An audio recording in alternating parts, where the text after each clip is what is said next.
Helmet পরে এসে গুলি করছে, খুব কাছে থেকে একদম টার্গেটটা করে সিঙ্গেল শুট করছে। হাদি ভাইয়ের যে পরিস্থিতি, স্বাস্থ্যের পরিস্থিতি, মেডিকেল টিমের যারা আছে, আমরা খুব কাছে থেকে দেখলেও মেডিকেল টিম যথাযথভাবে আপনাদেরকে ব্রিফ করবে, নাহলে কি হবে, আমাদের কথা একরকম হয়ে যাবে, মেডিকেল টিমের কথা একরকম হয়ে যাবে। শুধু মেডিকেল টিমের দিকে একটু নজর রাখেন। আপনাদের কাছে যে বয়ানটা আমি দিতে চাচ্ছি, গতকালকে হাদি ভাইয়ের সাথে আমি দেখা করছি দুর্নীতি দমন কমিশনের সামনে। হাদি ভাইকে বললাম, ভাই আমি যাত্রাবাড়ি র‍্যাব 10-এ দীর্ঘদিন চাকরি করছি, আমি সোর্স মেনটেন করি, আপনার লাইফের উপর রিস্ক আছে, দয়া করে আগামীকাল আর পরশু দিন আপনি কোনোভাবেই সিকিউরিটি মেনটেন না করে আপনি বাইরে যাবেন না।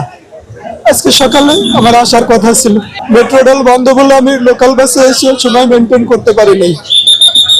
ভাইকে বারবার নিষেধ করছি, ভাই আপনি দয়া করেন, আপনি অনেক সাহসী আমি জানি, আপনি কথা শুনবেন না তাও জানি, তারপরেও ভাই সিকিউরিটি পারপাসে আওয়ামী লীগ যেহেতু একটা কর্মসূচি ডাকছে, আমি কালকে আপনাদের যারা মিডিয়াতে আছে তাদেরকেও ব্রিফ করছি, ভাই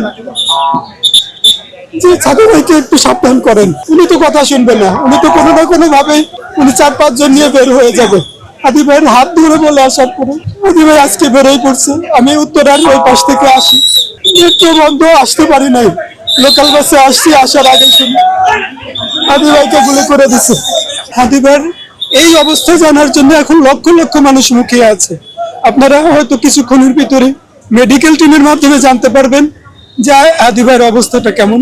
ততক্ষণ পর্যন্ত আপনারা হাদি ভাইয়ের যারা ভালোবাসার মানুষ আছে, যারা তারকে জানতে চায়, তাদেরকে একটু ধৈর্য ধরতে বলেন, একটু পরেই জানতে পারবেন যে হাদি ভাইয়ের আসলে অবস্থা কি হচ্ছে।